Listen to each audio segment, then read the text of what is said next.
Welcome back to the Space Doctor series on the Architecting channel. I'm your host, Angela, and I make thoughtful weekly videos that demystify the science behind design for well-being. I'm an architect who spent my entire career researching this, so I know it works. I'm also a feng shui practitioner, and I know how important this is and want to share what I've learned so you don't have to do all of this research. So if you'd like to keep with me so you don't miss an episode, make sure you like and subscribe. We're going to be using my Salutogenesis card deck, and Salutogenesis is a Latin word. It means health generating. It was coined by a medical anthropologist named Aaron Antonovsky, who determined that people's health outcomes, all other things being equal, were different based on the resources they had to cope. And he really opened up this whole field of study.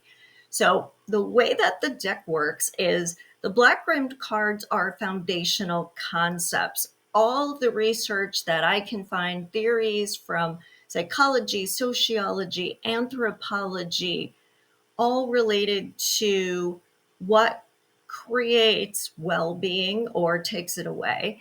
And then the second part of the deck have cards that are associated with each of 5 theories that in my research really do form the core aspects of what make up those resources to cope, salutogenesis.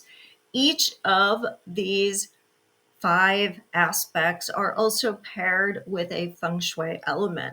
So every week, I draw a card from each section of the deck and talk about not only a little bit of the science behind each of those theories, but how they pair together, and give you some great tips on how to make adjustments in your own personal space, your workspace, your community, or if you are an architect or an interior designer, how to start introducing and talking about things more readily in your work.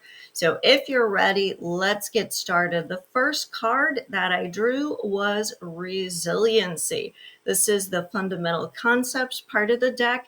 And as you can see, the card is showing us a piece of concrete that has a crack in it, and this plant is managing to grow despite the fact that these are less than ideal conditions.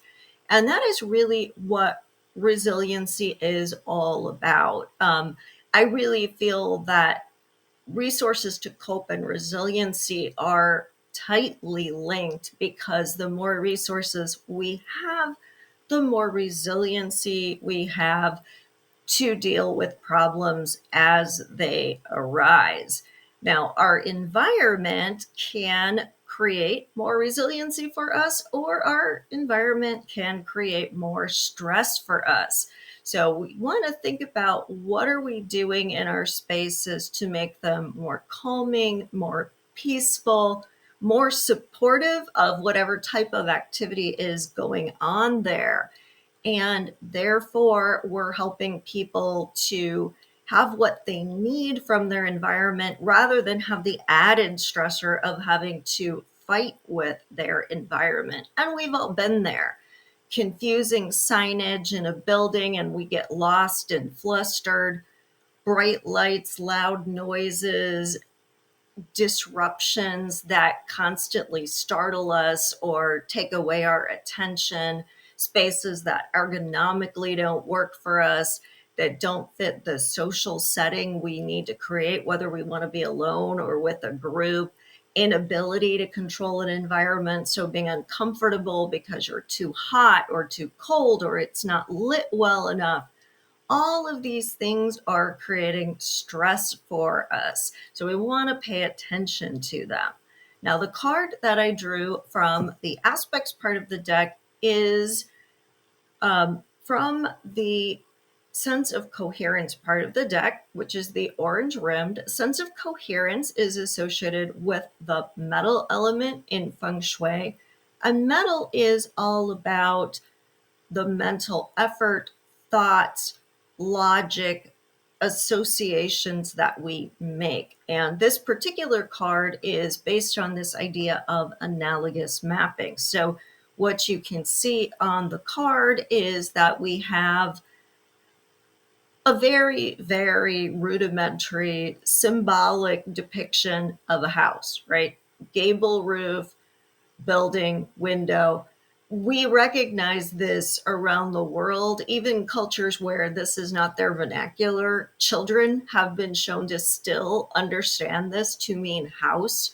There are other things that represent symbols of house, whether it's, the cup of coffee we have in the morning, the grilling we do in the backyard barbecue, gathering around the table for a meal, having that cozy bed to take a nap.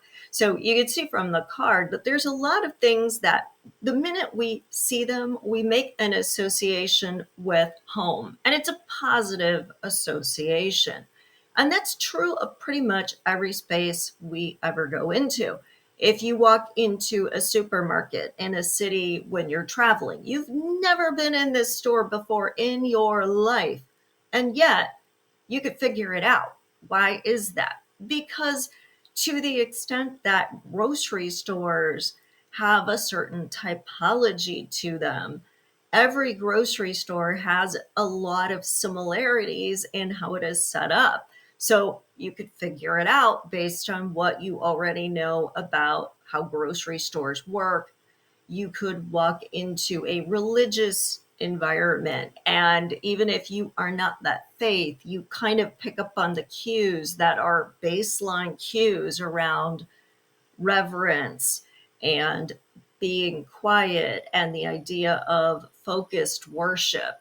We can walk into a school or a bank or a healthcare building. And again, based on what we already know, we understand the space. So, sense of coherence, which is all about how meaningful, manageable, and comprehensive a space is what is being conveyed through analogous mapping. But what I want to point out is that the associations we make are not always positive.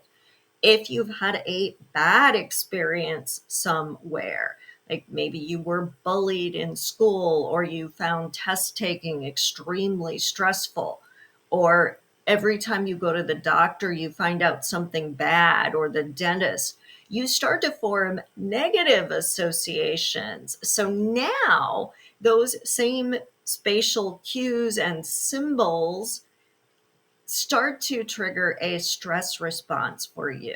So, what's really important here is that we try to make these spaces that people can make some different associations with.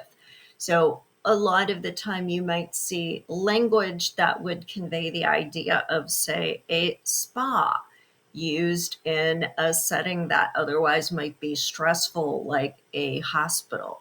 You see language that is maybe coming from retail themes used in schools, like the idea of a food court. When we put the two cards together, resiliency and analogous mapping, we really want to think about how we can afford more resiliency through positive associations we can make.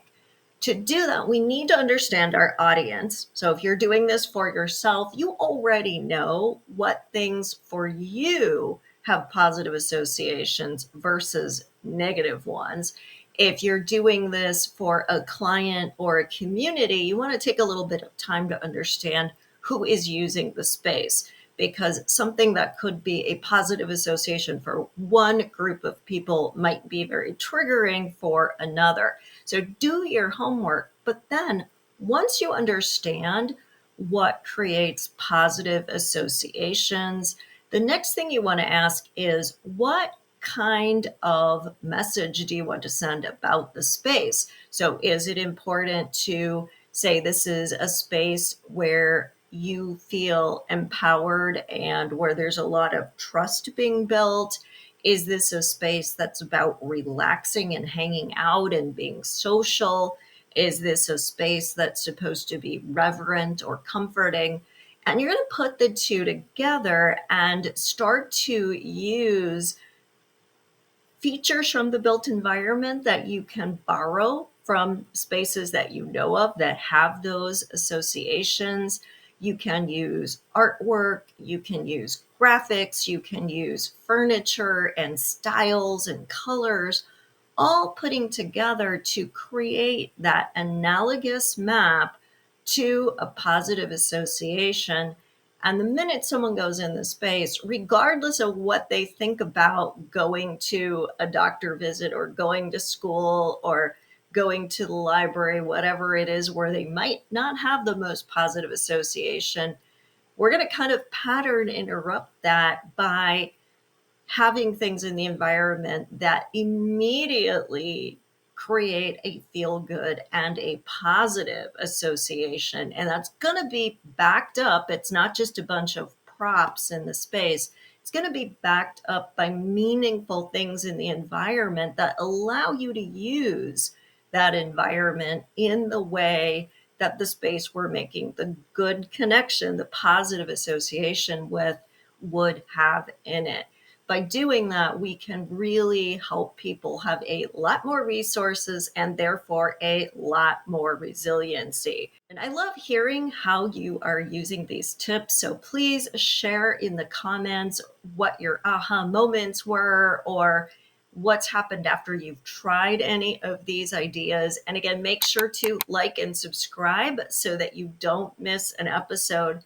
Every week is different. Every week is a chance to hear, then if I draw a card I've drawn before, a little nuance on what it means that might help you get further insights.